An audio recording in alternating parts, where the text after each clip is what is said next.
నమస్కారం. సిరి ఎంటర్టైన్మెంట్ ఛానల్కి స్వాగతం. I hate my girl friend episode 15. స్టోరీలోకి వెళ్ళే ముందు చిన్న రిక్వెస్ట్, ఈ స్టోరీ కనుక మీకు నచ్చితే తప్పకుండా లైక్ చేయండి, షేర్ చేయండి, సబ్స్క్రైబ్ చేసి నన్ను ఎంకరేజ్ చేయండి. ఇంకా ఆలస్యం చేయకుండా స్టోరీలోకి వెళ్ళిపోదాం. వెంకట్ వెనకాలే అడుగులు వేస్తూ ఐస్ క్రీమ్ పార్లర్లోకి వెళ్ళి వెంకట్ వైపే చూస్తూ కూర్చుంది శ్రద్ధ. మెనూ కార్డ్ చూస్తూ vanilla, strawberry, butter scotch, chocolate ice cream, butter scotch nuts, all fruit ice cream, crunchy ice cream. ఏం తింటావు చిన్ని? నువ్వేం తింటావు విక్కీ? బటర్ స్కాచ్ నట్స్ బాగుంటుంది. నేను అదే తింటాను. బేరర్ అని పిలిచి 2 ఐస్ క్రీమ్ ఆర్డర్ చెప్పాడు వెంకట్. చిన్ని, నీకు ఐస్ క్రీమ్ అంటే చాలా ఇష్టం కదా? అవును విక్కీ, నీకెలా తెలుసు? ఆ రోజు నైట్ 12:30 అవుతున్నా ఐస్ క్రీమ్ కావాలని గోల చేశావు. అప్పుడు అర్థమైంది నాకు నీకు ఐస్ క్రీమ్ అంటే ఎంత ఇష్టమో. విక్కీ, నీకు ఆ ఇన్సిడెంట్ బాగా గుర్తుందా? ఎలా మర్చిపోతాను? నా వాచి వాడికి ఇచ్చి మరీ నీకు ఐస్ క్రీమ్ ఇప్పించాను కదా అని మనసులో అనుకుంటూ, ఓ గుర్తుంది అన్నాడు వెంకట్. నాకు కూడా మన ప్రతి ఇన్సిడెంట్ బాగా గుర్తుంది విక్కీ. సరే, త్వరగా తిను, ఆఫీస్కి వెళ్ళాలి. విక్కీ, దిలీప్ క్యారెక్టర్ అంత మంచిది కాదు. పైగా వాడు నిన్ను బెదిరించాడు కూడా. నీకు ఫ్యామిలీ ఉంది, నాతో ఎందుకురా నీకు అంటూ ఏదేదో మాట్లాడాడు. జాగ్రత్త విక్కీ. చూడు చిన్ని, ఇదేమీ ఫస్ట్ టైం కాదు నేను గొడవలకు రావడం. ఇది చాలా చాలా తక్కువ. ఇప్పుడు వాడు ఏం చేస్తాడు? మహా అయితే మా ఇంటికి వెళ్ళి మా వాళ్ళను బెదిరిస్తాడు. ఒకవేళ అలా జరిగితే వాళ్ళకి ఏం చేయాలో బాగా తెలుసు. మా నాన్నమ్మ ఒక్కత్తి చాలు వాళ్ళకి బుద్ధి చెప్పడానికి. మా వైపు నుంచి ఏదైనా తప్పు ఉంటే ఎవ్వరు ఏమన్నా తలదించుకుని ఉంటాము. అదే కనుక మా వైపు నుంచి ఏ తప్పు లేకపోయినా ఎవరైనా కావాలని మాటలు అంటుంటే మాత్రం పడడానికి అస్సలు ఇష్టపడం. మా మిడిల్ క్లాస్ ఫ్యామిలీలు కొంచెం అలాగే ఉంటారు. ఏంటి విక్కీ అలా అంటావు? నీకు ఫ్యామిలీ పట్ల రెస్పాన్సిబిలిటీ లేదా? వాడు మా ఇంటికే రౌడీల్ని తీసుకువచ్చాడు. మా ఇంటి బయట సెక్యూరిటీ ఉంది, సీసీటీవీ ఫుటేజ్ ఉంది. అయినా కూడా వాడు అలా వచ్చాడు అంటే ఒక్కసారి ఆలోచించు, ఎంత డేంజర్ పర్సన్. చిన్ని, నువ్వు చాలా ఎక్కువ ఆలోచిస్తున్నావు. నేను చెప్తున్నాను కదా, మా ఫ్యామిలీ వైపు వాడు వెళ్తే వాడికే రిస్క్. మా ఇంట్లో వాళ్ళు ఇలాంటి గొడవలను ఎన్ని చూసి ఉంటారు. వాళ్ళ సెక్యూరిటీ వాళ్ళు చూసుకుంటారులే, భయపడాల్సిన అవసరం లేదు. నువ్వు అన్నిసార్లు చెప్తున్నావు కాబట్టి చిన్న ఇన్ఫర్మేషన్ ఇద్దాము, సరిపోతుంది అంటూ అమల నెంబర్కి కాల్ చేసి స్పీకర్ పెట్టి మాట్లాడుతున్నాడు వెంకట్. అమ్మా, బిజీగా ఉన్నావా? లేదురా, చెప్పు. ఏంటి ఈ టైంలో కాల్ చేసావు? ఏం లేదమ్మా, చిన్న ఇన్ఫర్మేషన్ ఇద్దామని. ఏంటో త్వరగా చెప్పరా, టీవీలో సీరియల్ స్టార్ట్ అవుతోంది, చూడాలి. సరే, 2 ముక్కల్లో చెప్తాను, అర్థం చేసుకో. శ్రద్ధ వల్ల ఇంటికి ఒకడు 4 రౌడీల్ని తీసుకుని వచ్చాడు. 4 తగిలించి బయటికి పంపించాను.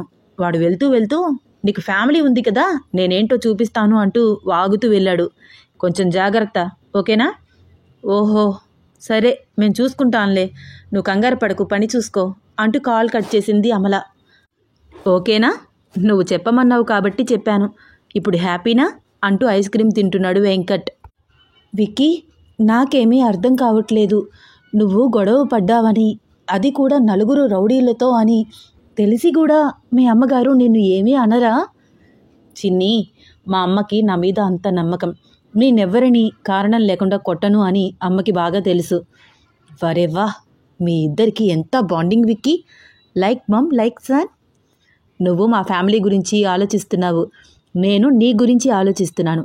ఇంటి బయట 50 ఇయర్స్ దాటిన ఒక పెద్ద ఆయన సెక్యూరిటీ, 4 రౌడీలను అతను ఎలా ఆపుతాడని పెట్టుకున్నావు చిన్ని? అంటే అతను మా ఫ్యామిలీకి బాగా తెలిసిన అతను విక్కీ, చాలా మంచివాడు. సో వాట్, అతనికి వేరే ఉద్యోగం ఏదైనా ఇవ్వు, మంచి సెక్యూరిటీని పెట్టుకో. If you don't my Vicky, నువ్వే నాకు సెక్యూరిటీగా ఉండొచ్చుగా. మరి ఆఫీస్లో వర్క్ ఎవరు చేస్తారు? పోనీ నేను కూడా మీ ఫ్యామిలీలో ఒక నెంబర్ అయిపోతాను.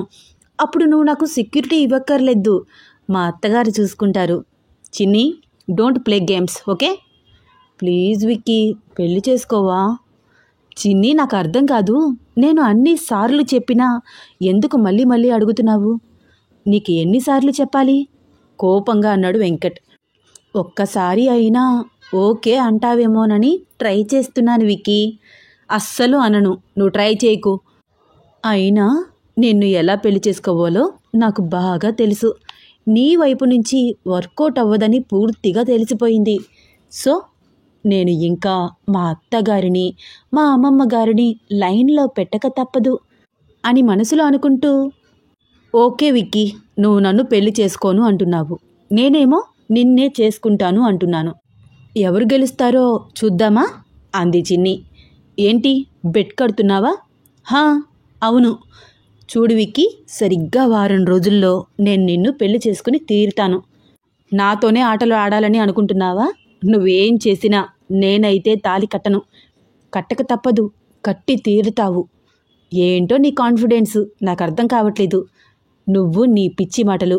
పద వెళ్దాం, టైం అవుతుంది అంటూ శ్రద్ధ మాటలు ఏమీ పట్టించుకోకుండా బయటికి నడిచాడు వెంకట్. విక్కీ ఏంటి అసలు నా మాటలు పట్టించుకోవట్లేదు? పోనీలే, పట్టించుకోకపోతేనే మంచిది. నా ప్లాన్ నేను చేసుకోవచ్చు. రేపే మా అత్తగారింటికి వెళ్తాను. విక్కీ ఎలా లైన్లోకి రాకుండా ఉంటాడో చూస్తాను. శ్రద్ధ వెంకట్ ఇద్దరు ఐస్ క్రీమ్ పార్లర్ నుంచి బయటికి నడిచారు. చిన్ని, అసలే నువ్వు కాలేజ్లో స్పెషల్ అడ్మిషన్తో జాయిన్ అయ్యావు. చాలా ప్రెషర్ ఉంటుంది కదా, వర్క్ కూడా హెవీ పెండింగ్ ఉంటుంది. ఇలా నువ్వు ఆఫీస్కి వస్తే టైం వేస్ట్ అవుతుంది కదా. ఆఫీస్లో కొంచెం సేపు ఉండి వెళ్ళిపోతాను విక్కీ. మళ్ళీ నిన్ను డ్రాప్ చేయడానికి నేను రావాలా? ఆహా, అవసరం లేదు, నేను వెళ్ళిపోతాను. అసలు ఈ మాత్రం దానికి ఆఫీస్కి రావడం ఎందుకు చిన్ని? నీతో కొంచెం సేపైనా టైం స్పెండ్ చేసినట్టు ఉంటుంది కదా విక్కీ. అయితే నా గురించి నువ్వు ఆఫీస్కి వస్తున్నావా, అంతేనా? హా, అంతే. నువ్వు జాయిన్ అయినప్పుడే చెప్పాను కదా నాకు బిజినెస్ మీద అస్సలు ఐడియా లేదని. అయినా ఏమీ తెలియనట్లు మాట్లాడుతున్నావేంటి విక్కీ? డైరెక్ట్గా చెప్తున్నాను కదా నాకు నువ్వంటే ఇష్టమని. చిన్ని, నువ్వు ఏదైనా వర్క్తో ఆఫీస్కి వస్తే పర్వాలేదు. ఏ పని లేకుండా అలా నా క్యాబిన్లో కూర్చుని నన్నే చూస్తూ కూర్చుంటే ఎంప్లాయీస్ అందరూ ఏమనుకుంటారు చెప్పు? వాళ్ళు ఏమనుకున్నా నాకేమీ పర్వాలేదు. అండ్ ఇంకొకటి, నా ఆఫీస్లోకి నన్ను రావద్దు అని చెప్పడానికి నీకు కూడా రైట్స్ లేవు, గుర్తుంచుకో విక్కీ. యునో. ఐ నో చిన్ని, నాకు తెలుసు. నీ టైం వేస్ట్ కాకూడదని చెప్తున్నాను. విక్కీ విక్కీ, కారు ఆపు. ఏంటి చిన్ని, ఏమైంది? మళ్ళీ ఐస్ క్రీమ్ తింటావా? కాదు విక్కీ, మా ఫ్రెండ్ వాళ్ళ ఇల్లు ఇక్కడే, వెళ్ళొస్తాను. ఓకే, జాగ్రత్త. అసలే ఆ దిలీప్ నీ చుట్టూ తిరుగుతున్నాడు. ఒంటరిగా వాడికి కనిపిస్తే ఇబ్బంది పడతావు. ఏదైనా ప్రాబ్లం అనిపిస్తే నీకు నేను వెంటనే కాల్ చేస్తాను విక్కీ. సరే, జాగ్రత్త అంటూ విక్కీ కారు ముందుకు డ్రైవ్ చేశాడు. టైం లేదు, వెంటనే విక్కీ వాళ్ళ ఇంటికి వెళ్ళాలి. ఇప్పుడు విక్కీ ఆఫీస్లోనే ఉంటాడు. ఇంటికి రావాలంటే అట్లీస్ట్ 3-4 అవర్స్ పడుతుంది. ఈలోపు అత్తయ్య గారిని అమ్మమ్మ గారిని మెస్మరైజ్ చేసేయాలి అనుకుంటూ క్యాబ్ బుక్ చేసుకుని విక్కీ వాళ్ళ ఇంటికి వెళ్ళింది శ్రద్ధ. అమల, అలివేలు ఇద్దరూ కలిసి టీవీ సీరియల్స్ చూస్తున్నారు. శ్రద్ధ లోపలికి రావడం గమనించలేదు. పొయ్యి మీద ఏదో మాడుతున్నట్టుందే, వెళ్ళి చూడు అంటోంది అలివేలు. లేదత్తయ్య గారు, కట్టేశాను స్టవ్. టీవీ సీరియల్ చూస్తూ అంది అమల. అబ్బా, ఇల్లంతా ఒకటే వాసన వస్తోంది అమ్ముడు, వెళ్ళి చూడవే. లేదు బామ్మగారు, అత్తయ్యగారు కరెక్ట్గానే చెప్పారు, స్టవ్ కట్టేసింది అన్న మాటలు విని ఇద్దరు వెనక్కి తిరిగి చూశారు. అమ్మాయి, నువ్వెప్పుడొచ్చావు? రా కూర్చో అంది అలివేలు పెద్ద పెద్ద కళ్ళు చేసుకుని కళ్ళజోడు సరిచేసుకుంటూ. అమల టీవీ ఆఫ్ చేసేసింది. ఏంటి శ్రద్ధ, ఇలా వచ్చావు? ఏ అత్తయ్య రాకూడదా? ఏమన్నావే పిల్ల, అత్తయ్యానా? అంత చక్కెర తీసుకువచ్చి పిల్ల నోట్లో వేయవే. తెగ మురిసిపోతోంది అలివేలు. చూడమ్మా, ఇలా అత్తయ్య అని పిలవకు, నాకు భయం వేస్తోంది కంగారు పడుతూ అంది అమల. ఎందుకే భయం? బంగారం లాంటి పిల్ల ఇంటి కోడలుగా వస్తాను అంటే కళ్ళకు అద్దుకుని చేసుకోకుండా అలా మాట్లాడుతున్నావు కోపంగా అంది అలివేలు. అత్తయ్య, మీకు నాకు నచ్చితే సరిపోతుందా? వాడికి నచ్చాలి కదా, చేసుకోవాల్సింది వాడు. ఇష్టం లేకుండా పెళ్లి చేసి తర్వాత సమస్యలు వచ్చాయని బాధపడవలసి వస్తుంది. నోరు ముయ్యువే. ఆ 3 ముళ్ళు పడితే ఇష్టం, ఆ తర్వాత అదే వస్తుంది. వాడేమైనా 20 ఏళ్ల పిల్లాడా? ఇంకా ఎన్ని రోజులు పెళ్లి చేసుకోకుండా? బ్రహ్మచారి ముదిరినా బెండకాయ ముదిరినా పనికిరాదే. అబ్బా అత్తయ్య గారు, మీరు కొంచెం సేపు సైలెంట్గా ఉండండి, నేను మాట్లాడుతున్నాను కదా. ఏ శ్రద్ధ, మీ ఇంట్లో ఏదో గొడవ జరిగిందని వెంకట్ చెప్పాడు. ఏంటమ్మా గొడవ? ఏమీ లేదు అత్తయ్య, అమ్మా నాన్న చనిపోవడానికి ముందుగానే నాకు ఎంగేజ్మెంట్ జరిగింది. అతని క్యారెక్టర్ మంచిది కాదని నాకు రీసెంట్లీ తెలిసింది. మ్యారేజ్కి ఒప్పుకోలేకపోయాను. వాడేమో పెళ్ళి 4 రోజుల్లో ఉండగా ఇప్పుడు ఎలా క్యాన్సిల్ చేస్తావు అంటూ ఒకటే గొడవ చేస్తున్నాడు. ఈరోజైతే రౌడీలతో ఇంటికి వచ్చేశాడు. విక్కీ ఉన్నాడు కాబట్టి సరిపోయింది. ఏమీ భయపడకు శ్రద్ధ, మా వాడున్నాడు కదా, ఇలాంటివన్నీ వాడికి అలవాటే, వాడు చూసుకుంటాడు అంది అమల. అత్తయ్య ఒక్కటి చెప్పండి, వెంకట్ సంగతి నేను చూసుకుంటాను. మీకు నేనంటే ఇష్టమేనా? మీ కోడలుగా నేను మీ ఇంటికి రావడం మీకు ఓకేనా? శ్రద్ధ మాటలు వింటూ అలివేలు గబగబా ముందుకు వచ్చి, ఇష్టమా అని అడుగుతున్నావేంటి అమ్ముడు? ఆ రోజు నువ్వు వెళ్ళిన తర్వాత ఆ రోజు రాత్రంతా అది నిద్రపోతే కదూ. మాట్లాడవే అమలా, ఆ పిల్ల అడుగుతోంది కదా. అబ్బా అత్తయ్య గారు, మీరు కొంచెం సేపు నిశ్శబ్దంగా ఉండండి. చూడు చిన్ని, నీలాంటి బంగారపు బొమ్మ నా ఇంటికి కోడలుగా వస్తుంది అంటే అంతకంటే ఆనందం ఏముంటుంది? కానీ మా వాడిని బాధ పెట్టడం నాకు ఇష్టం లేదు. నేను కూడా వాడిని ఒప్పించడానికి చాలా ప్రయత్నించాను. కానీ వాడు, అమ్మా ఆ అమ్మాయి లెవెల్ వేరు, మన లెవెల్ వేరు, తన ముందు మనం నిలబడడానికి కూడా సరిపోము. ఆ అమ్మాయి మన ఇంట్లో ఒక్కో రోజు కూడా ఉండలేదు అని ఖచ్చితంగా చెప్తున్నాడు. ఆలోచిస్తే అదే నిజమని అనిపించింది. అయితే నేను మీ ఇంట్లో ఉండగలను, అడ్జస్ట్ అవ్వగలను అని విక్కీకి తెలిస్తే మ్యారేజ్కి ఒప్పుకుంటాడా ఆంటీ? ఒప్పుకోకపోవచ్చు. నువ్వు మా ఇంట్లో ఉన్నంత మాత్రాన నీ ఆస్తి అంతస్తు నీది కాకుండా పోదు కదమ్మా. నువ్వు కలిగిన ఇంటి పిల్లవి. 1 రోజు 2 రోజులు మా ఇంట్లో అడ్జస్ట్ అవ్వడానికి నువ్వు ప్రయత్నించవచ్చు. కానీ లైఫ్ లాంగ్ ఉండాలి అంటే నీకు చాలా కష్టమవుతుంది శ్రద్ధ. వెంకట్ చెప్పేది కూడా ఒక్కసారి ఆలోచించు. ఇదేమీ బిజినెస్ కాంట్రాక్ట్ కాదు కదా శ్రద్ధ. పెళ్ళంటే 100 ఏళ్ల పంట.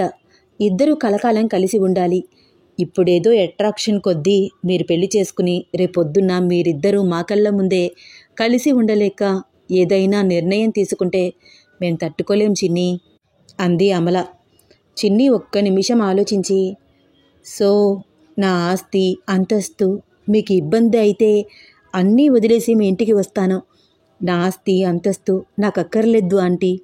నాకు కూడా ఒక ఫ్యామిలీ కావాలనుకుంటున్నాను. బాధైనా సంతోషమైనా పంచుకోవడానికి నాకు ఒక నలుగురు ఉండాలని కోరుకుంటున్నాను. అమ్మా నాన్న ఉండగా నాకు ఫ్యామిలీ రిలేషన్స్ వాల్యూస్ అస్సలు తెలిసేవి కాదు.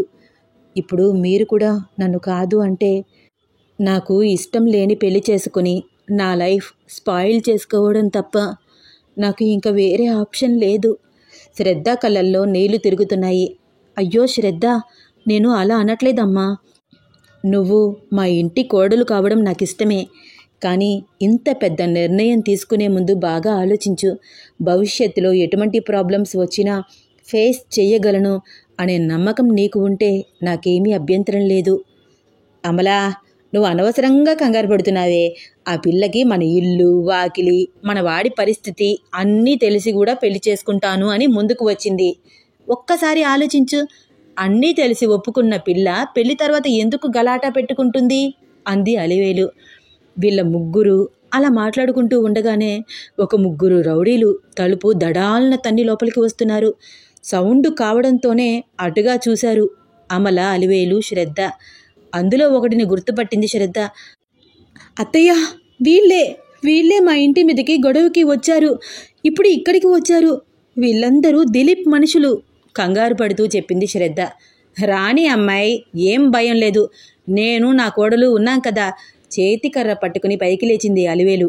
అమల చీర కొంగు ముందుకు తీసుకుని బొడ్లో దోపుకుంది. అత్తయ్య, ఆ రౌడీలు లోపలికి వచ్చేస్తున్నారు కంగారు పడుతోంది శ్రద్ధ. రాణి అమ్మా, నేను నా కోడలు ఉన్నాం కదా, మేం చూసుకుంటాం అంటూ చేతికర్ర తీసుకుని అలివేలు వాకిట్లోకి వెళ్ళి చేతిలో ఉన్న కర్రని గిరగిరా తిప్పుతోంది. అది చూసి కూడా వాళ్ళల్లో ఒక రౌడీ ముందుకు వస్తే కర్రతో ఎడాపెడా 4 తగిలించింది. అమల కొంగు దోపుకుని షింక్ కింద ఉన్న యాసిడ్ బాటిల్ పట్టుకుని బయటికి వచ్చింది. ముందుకు వచ్చారో యాసిడ్ పోసేస్తాను జాగ్రత్త అంటూ మూత తీసి కొంచెం కింద పోసి చూపించింది. బుసబుసలాడుతూ వస్తున్న పొగను చూసి వాళ్ళు కొంచెం వెనక్కి తగ్గారు. లక్ష్మి అని అమల గట్టిగా ఒక కేక వెయ్యగానే దొడ్లో కట్టి ఉన్న ఆవు తాడు తెంపుకుని వచ్చేసింది. వాడిగా ఉన్న కొమ్ములను విసురుతూ వాళ్ళని తరిమి తరిమి కొట్టింది. వాళ్ళు వీధి సందు చివర వరకు వెళ్ళే వరకు తరిమి తరిమి కొట్టి అప్పుడు చిన్నగా నడుచుకుంటూ ఇంటికి తిరిగి వచ్చింది గోమాత. మా లక్ష్మి బంగారం, పారిపోయారు వెధవలు అని నవ్వుతూ లోపలికి నడిచింది అలివేలు. శ్రద్ధ వైపు చూసి నవ్వుతూ, you are great, really awesome. అమ్మమ్మ, అసలు నేను నా కళ్ళని నమ్మలేకపోతున్నాను. మీరు భలే కర్ర తిప్పారు, అన్బిలీవబుల్. ఈ వయసులో మీరు ఇలా ఉన్నారంటే ఐఎమ్ రియల్లీ సర్ప్రైజ్డ్. మరి ఏమనుకున్నావే అలివేలు అంటే? మీ తాతగారి దగ్గర నేర్చుకున్న విద్య ఇది, తెగ సిగ్గుపడిపోతూ అంది అలివేలు బోసి నోటితో నవ్వుతూ. అత్తయ్య, మీ డేరింగ్ డాషింగ్, అబ్బా రాక్ అత్తయ్య మీరు. ఓ మై గాడ్, ఆ రౌడీ మీకు భయపడ్డాడు అత్తయ్య, గ్రేట్ అత్తయ్య అంది చిన్ని అమల వైపు చూస్తూ. అలవాటైపోయింది చిన్ని. శ్రద్ధ కాలేజ్కి వెళ్ళినప్పటి నుంచి ఇంటి మీదకి ఎవడో ఒకడు గొడవకి రావడం, నేను నా ఆయుధాలను సిద్ధంగా పెట్టుకోవడం షరా మామూలు అయిపోయింది నవ్వింది అమల. నాకైతే వాళ్ళని చూడగానే కాళ్ళు చేతులు ఆడలేదు. మీలాగా డేర్గా నేను అస్సలు ఉండలేను. అందుకనే విక్కీ, రౌడీలు మీ ఇంటికి వెళ్తారేమో అని నేనంటుంటే మరేమీ పర్వాలేదు, మా వాళ్ళు చూసుకుంటారు అని అంత కాన్ఫిడెంట్గా చెప్తున్నాడు. చెప్పాడా? వాడికి మా మీద చాలా నమ్మకంలే నవ్వింది అలివేలు. అమ్మమ్మగారు, మీరు భలే తమాషా మనిషి, మీతో ఉంటే హ్యాపీగా అనిపిస్తుంది. అవునా? అయితే రోజు వచ్చే అమ్మాయి, సరదాగా కబుర్లు చెప్పుకుందాం. డెఫినెట్గా, ఐ విల్ బి ట్రై నవ్వింది శ్రద్ధ. అమల వంటింట్లోకి వెళ్ళి 2 ప్లేట్స్లో ఇడ్లీ తీసుకువచ్చి ఒక ప్లేట్ అలివేలికి, మరొక ప్లేట్ శ్రద్ధకి ఇచ్చింది. అయ్యో అత్తయ్య, నాకెందుకు? తిను అమ్మాయి, ఇడ్లీలు వెన్న పూసల్లా ఉన్నాయి. నా కోడలు వేసి ఇడ్లీ తింటే నువ్వు మళ్ళీ మళ్ళీ అడుగుతావు. తిను తిను అంది అలివేలు. అమల నవ్వుతూ నెయ్యి కారపొడి వడ్డించింది. మీరు కూడా మాతో పాటు తినండి అత్తయ్య. అలాగే తింటాను, ముందు మీరు తినండి, నేను వెళ్ళి తెచ్చుకుంటాను అంటూ శ్రద్ధకి కొసరి కొసరి మరీ వడ్డించింది.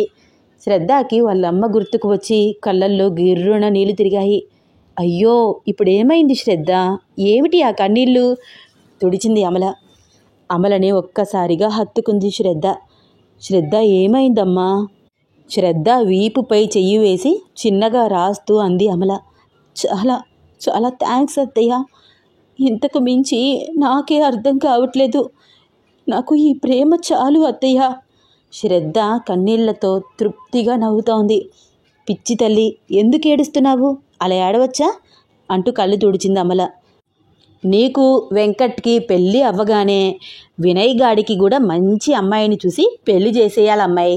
ఈ మధ్యనే మార్కెటింగ్ మేనేజర్గా ఉద్యోగం కూడా వచ్చింది. ఇడ్లీ చప్పరిస్తూ మాట్లాడుతోంది అలివేలు. ఓకే అమ్మమ్మగారు, చేసేద్దాం డెఫినెట్గా.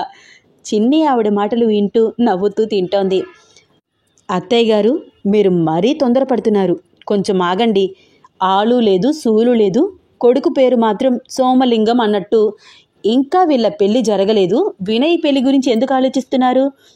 ముందు మనం వెంకట్ని ఒప్పించాలి. ఏడిశాడు బడుద్దాయి, ఒప్పుకోక ఏం చేస్తాడు? చందనపు బొమ్మలాంటి అమ్మాయి పెళ్లి చేసుకుంటాను అంటే వంకలు పెడతాడా? నేను ఒప్పిస్తాను వాడిని, నీకెందుకు అంది అలివేలు భరోసా ఇస్తున్నట్టు. నిజంగానా అమ్మమ్మగారు? థ్యాంక్ యూ అంది శ్రద్ధ. ఏంటి, మీరు ఒప్పించేస్తారా వాడిని? మీ మాట అసలు వాడు వింటాడా? అంది అమల. నా దగ్గర ఒక మంచి ప్లాన్ ఉంది, నేను చెప్తాను కదా, అలా చెయ్యి. ఏంటి మీ ప్లాను? చెప్తాను కదే, తొందర ఎందుకు, ప్రాక్టికల్గా చూపిస్తాను. వాడు నోరు మూసుకుని పెళ్లికి ఒప్పుకుంటాడు, పెద్ద పెద్ద కళ్ళు చేసుకుని అంటోంది అలివేలు. ఏమో అత్తయ్య గారు, మీరు ఏమంటున్నారో నాకేమీ అర్థం కావట్లేదు. నువ్వెక్కడ దొరికేవే బాబు నాకు, ముద్దపప్పు అవతారమా, మాట్లాడకుండా ఉండు, నేను చూసుకుంటాను కదా. సర్లేండి, ముందు మీరు మందులు వేసుకోవడం మర్చిపోకండి. గ్లాస్తో మంచినీళ్ళు మందులు అందించింది అమల. శ్రద్ధ, ఇప్పటికే బాగా పొద్దుపోతోంది, 10 అయిపోయింది టైం. చూస్తూ ఉండగానే ఇంక మీ ఇంటికి వెళ్ళమ్మా, చిన్నగా చెప్పింది అమల. హో, నేను అస్సలు టైం చూసుకోలేదు అత్తయ్య. Thank you for the company. మీతో ఉంటే ఎందుకనో చాలా హ్యాపీగా అనిపిస్తోంది. నా ఫ్యామిలీ నాకు గుర్తుకు వచ్చింది. ఇంకెన్నాళ్ళు, ఒక వారం రోజుల్లో నేను నా ఇంటి కోడలుగా తెచ్చుకోను. అప్పుడు రోజు మా ఫ్యామిలీతోనే ఉండొచ్చు, సరేనా అంది అలివేలు బోసినోడితో. నిజంగానా అమ్మమ్మగారు? నవ్వుతూ అంది శ్రద్ధ. నిజంగా, చూస్తూ ఉండు తమాషా అంది అలివేలు. మీ సపోర్టు ఉంటే చాలు అమ్మమ్మ నాకు. డెఫినెట్గా వారం రోజుల్లో విక్కీని నేను పెళ్లి చేసేసుకుంటాను. తెగ ఎగ్జైట్మెంట్ ఫీల్ అవుతోంది చిన్ని. ఏంట్రా, ఏమైంది? నాతో పెట్టుకుంటే ఎలా ఉంటుందో వాడికి తెలిసి వచ్చేలాగా చేశారా? దిలీప్ ప్రౌఢీలను అడుగుతున్నాడు. ఏందన్నా చేసేది? నువ్వు ఇచ్చే డబ్బుకు ఆశపడి వాళ్ళ ఇంటికి పోయాము. కన్ను లొట్టపోయి ప్రాణం దక్కింది. కాస్తుంటే ఆవు కుమ్మి పాడేసేది, లేకపోతే యాసిడ్ దాడికి బలయ్యే వాళ్ళము. ఆ ముసల్ది కర్రతో తెగ కొట్టి చంపింది. నీకు నువ్వు ఇచ్చే డబ్బుకి దండం.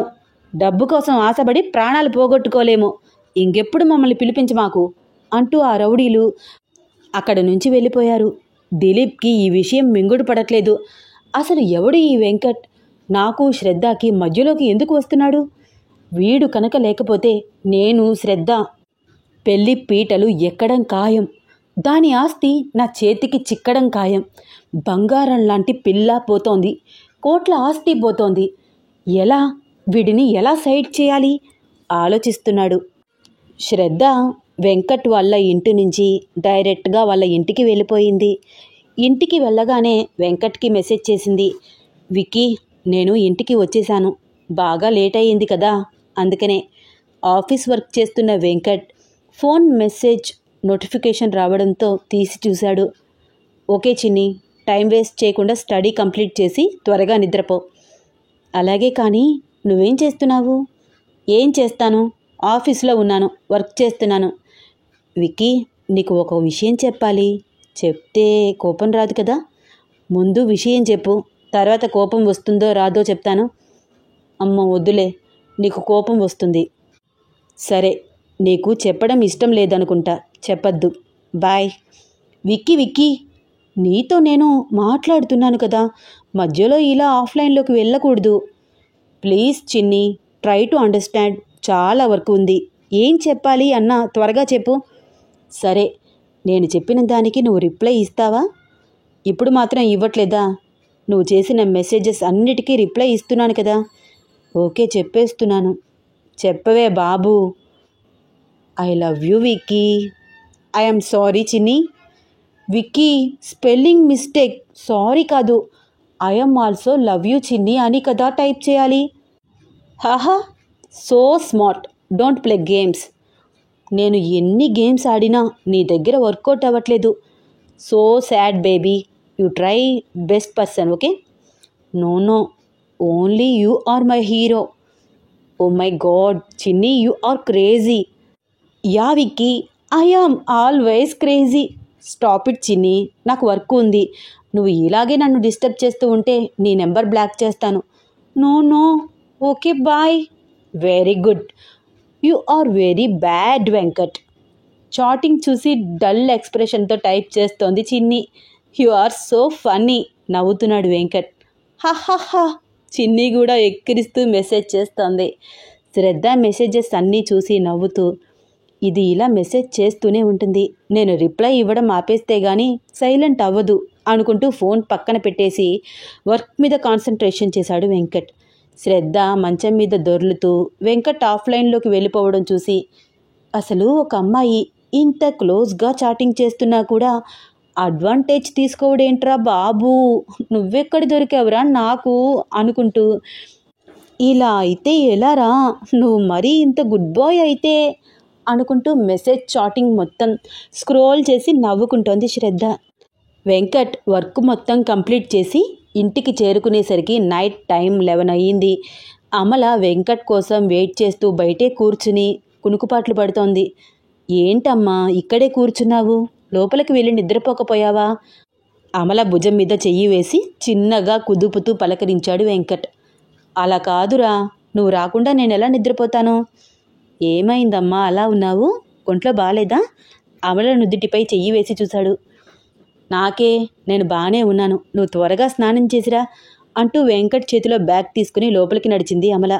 వెంకట్ తన డ్రెస్ తీసి పక్కన పెట్టేసి టవల్ చుట్టుకుని బావిలో బాల్చీ వేసి 2 బకెట్ల నీళ్లు తోడి గబగబా గుమ్మరించుకున్నాడు. చల్లటి నీటి స్పర్శ ఎంతో హాయిగా అనిపిస్తోంది. తనివి తీరా స్నానం చేసి తుడుచుకుంటూ లోపలికి వచ్చాడు. అమల వేడి వేడి చపాతీ కుర్మా వడ్డించి ఉంచింది. నేను తింటానులే అమ్మా, నువ్వు వెళ్ళి నిద్రపో. పర్వాలేదులేరా, నువ్వు తినేదాకా ఉంటాను. మళ్ళీ ఉదయం లేస్తూనే డ్యూటీ అని వెళ్ళిపోతున్నావు. నీతో మాట్లాడడమే అవ్వట్లేదు. ఏంటమ్మా చెప్పు, ఏం మాట్లాడాలి? ముందు తినరా, తర్వాత మాట్లాడతాను. వెంకట్ తినే వరకు కొసరి కొసరి వడ్డించి కడుపు నిండా పెట్టి పల్చగా మజ్జిగ చేసి తాగరా అంటూ చేతికి అందించింది. మజ్జిగ తాగి గ్లాస్ అమల చేతికి ఇస్తూ, ఇప్పుడు చెప్పమ్మా, ఏం మాట్లాడాలి నాతో అన్నాడు అమల ఒడిలో తలపెట్టుకుని. అమల ప్రేమగా వెంకట్ జుట్టు నిమురుతూ, వెంకట్, నువ్వు ఈ విషయం మాట్లాడొద్దని నాతో చాలాసార్లు చెప్పావు, కానీ మాట్లాడకుండా ఉండలేకపోతున్నానురా. చాలు చాలు, నువ్వు ఏం అడగాలనుకుంటున్నావో నాకు అర్థమైపోయింది అంటూ లేచి కూర్చున్నాడు వెంకట్. అమల ఏమీ మాట్లాడకుండా బాధగా చూస్తూ ఉండిపోయింది. అమ్మా ప్లీజ్, మొహం అలా పెట్టకు, నేను చూడలేను. ఎందుకు నువ్వు నా పెళ్లి గురించి ఇంతలాగా ఆలోచిస్తున్నావో నాకు అర్థం కావట్లేదు. అదేంట్రా అలా అంటావు? పెళ్లి చేసుకోకుండా బ్రహ్మచారిలా ఉండిపోతావా? ప్రస్తుతానికి నా మైండ్లో అదే ఉంది. సోలో లైఫ్ సో బెటర్ అనిపిస్తోంది నాకు. ఏ పని చేయాలన్నా ఓన్ డెసిషన్ తీసుకోవచ్చు. ఎవ్వరి పర్మిషన్ అవసరం లేదు. డిపెండెడ్ లైఫ్ కాదు నాది. నోరు ముయ్యిరా, ఇప్పుడంటే వయసులో ఉన్నావు, అలాగే అనిపిస్తుంది. నీకు ఒక 40 ఏళ్ళు వచ్చాక నీకంటూ ఒక్కరు కూడా లేకపోతే జీవితం చాలా దారుణంగా ఉంటుంది వెంకట్, కోపంగా అంది అమల. అబ్బా షో అమ్మా, ఈ విషయం గురించి మార్నింగ్ మాట్లాడుకుందాం, నాకు బాగా నిద్ర వస్తోంది. సో ఫైనలీ నువ్వు ఏమంటావు చెప్పి వెళ్ళరా. ఆలోచిస్తానని చెప్పాను కదమ్మా, ప్లీజ్ లీవ్ మీ మా అంటూ వెంకట్ అమలకి మాట్లాడే అవకాశం ఇవ్వకుండా తన గదిలోకి వెళ్ళిపోయాడు. బాగా అలిసిపోయి ఉండడం వల్ల అలా పడుకోగానే నిద్ర పట్టేసింది వెంకట్కి. పెద్ద పెద్ద ఏడుపులు వినిపిస్తున్నాయి. అయ్యో అత్తయ్య గారు, ఏమైంది అంటోంది అమల. నానమ్మా నానమ్మా అరుస్తున్నాడు వినయ్. అమ్మా అమ్మా లే అమ్మా అని కంగారు పడుతున్నాడు విద్యాధర్. ఒరే వెంకట్, గట్టిగా అరిచింది అమల. ఉలిక్కిపడి నిద్రలేచాడు వెంకట్. టైం తెల్లవారుజామున 5:30 అయ్యింది. ఏమిటి అరుపులు అనుకుంటూ వెంకట్ బయటికి వచ్చాడు. అలివేలు మంచంపై బిక్క చచ్చిపోయి పడి ఉంది. గుండెలపై చెయ్యి ఉంచుకుని ఉలుకు పలుకు లేకుండా ఉంది. ఒరేయ్, నానమ్మకి గుండెపోటు వచ్చింది, త్వరగా హాస్పిటల్కి తీసుకువెళ్దాం పట్టు. దిక్కులు చూస్తున్నావు ఏంట్రా అరుస్తోంది అమల తెగ కంగారు పడిపోతూ. వెంకట్కి ఒక్క నిమిషం బుర్ర పని చేయలేదు. ఏం చేయాలో తోచలేదు. గబగబా ఆవిడని ఎత్తుకుని బయటకు పరుగు పెట్టాడు. ఆటో మాట్లాడుకుని హాస్పిటల్కి వెళ్ళారు. హాస్పిటల్లో జాయిన్ చేసి ఫ్యామిలీ మెంబర్స్ అందరూ హాస్పిటల్ వార్డెన్లో వెయిట్ చేస్తూ కూర్చున్నారు. వెంకట్ ఫోన్ తీసుకుని బయటికి వచ్చి హుస్సేన్కి కాల్ చేస్తున్నాడు. 2-3 టైమ్స్ రింగ్ అయిన తర్వాత లిఫ్ట్ చేశాడు హుస్సేన్. ఒరే హుస్సేన్, త్వరగా శ్వాస హాస్పిటల్కి రారా, ఎర్లీ మార్నింగ్ హుస్సేన్కి కాల్ చేసి చెప్పాడు వెంకట్. ఏంట్రా ఇంత పొద్దునే కాల్ చేశావు, హాస్పిటల్కి రమ్మంటున్నావేంటి? నిద్రమత్తులో అడుగుతున్నాడు హుస్సేన్. నీ అబ్బా నిద్రలే. వెంకట్ మాటలను వింటూ ఏదో అయిందని అర్థం చేసుకుని ఆవలిస్తూ, ఏంట్రా ఏదో ఫ్రస్ట్రేషన్లో ఉన్నట్టున్నావు? ఒరేయ్, నువ్వు నిద్ర మత్తు వదిలి సరిగ్గా మాట్లాడు. నాన్నమ్మకు హార్ట్అటాక్ వచ్చింది, హాస్పిటల్లో జాయిన్ చేశాము, త్వరగా రారా. ఏంట్రా నువ్వు అనేది? మీ నాన్నమ్మకు హార్ట్అటాక్ వచ్చిందా? అవును బే, అదే కదా చెప్తున్నాను, త్వరగా రా. వస్తున్నాను, ½ an hourలో అక్కడ ఉంటాను అంటూ కాల్ కట్ చేశాడు హుస్సేన్. మళ్ళీ వెంకట్ వెంటనే కాల్ చేశాడు. ఏంట్రా వస్తున్నాను అని చెప్పాను కదా, నిద్ర కళ్ళు నలుపుకుంటూ అన్నాడు హుస్సేన్. పూర్తిగా వినకుండా కాల్ కట్ చేస్తే చంపేస్తాన్రా. సరే ఏంటో చెప్పు, ఏమైనా మాట్లాడాలా? ఒరేయ్, ఈ టైంలో కాల్ చేసి త్వరగా హాస్పిటల్కి రమ్మని ఎందుకు చెప్తున్నాను? ఎందుకు చెప్తున్నావురా? నీకు ధైర్యంగా ఉండాలని, అంతేనా? నీ మొహన్ రా, వచ్చేటప్పుడు ఒక 1 lakh rupees క్యాష్ తీసుకునిరా. ఏంట్రా ఉన్నట్టుండి ₹1,00,000 తీసుకురమ్మంటే నేను ఎక్కడి నుంచి తెస్తాను? పోనీ నీ దగ్గర ఎంత ఉన్నాయో చెప్పు, ఖర్చులన్నీ పోను ఒక 30,000 ఉంటాయేమోరా అన్నాడు హుసేన్. సరే, అవి తీసుకునిరా. సరేరా, ఒక అరగంటలో అక్కడ ఉంటాను. కొంచెం త్వరగా రారా, కంగారుగా ఉంది. వస్తున్నాను, నువ్వు కాల్ కట్ చేయి, వెంటనే బయలుదేరతాను అన్నాడు హుసేన్. కాల్ కట్ చేసి హాస్పిటల్ లోపలికి వెళ్తూ విక్కీ అన్న పిలుపు వినిపించి వెనక్కి తిరిగి చూశాడు. శ్రద్ధ హాస్పిటల్ లోపలికి పరుగు లాంటి నడకతో రావడం చూసి, చిన్ని ఏంటి ఇక్కడ, ఎవరు చెప్పారు తనకి అనుకుంటూ అలాగే నుంచుని చూస్తున్నాడు. వీళ్ళ ప్రేమ కథలో నెక్స్ట్ ఏమవుతుందో తెలుసుకోవాలని ఉంటే నెక్స్ట్ ఎపిసోడ్ కోసం వెయిట్ చేస్తూ ఉండండి. ఈ స్టోరీ కనుక మీకు నచ్చితే తప్పకుండా సబ్స్క్రైబ్ చేసుకుని లైక్ చేసి షేర్ చేసి నన్ను ఎంకరేజ్ చేయండి. ధన్యవాదాలు.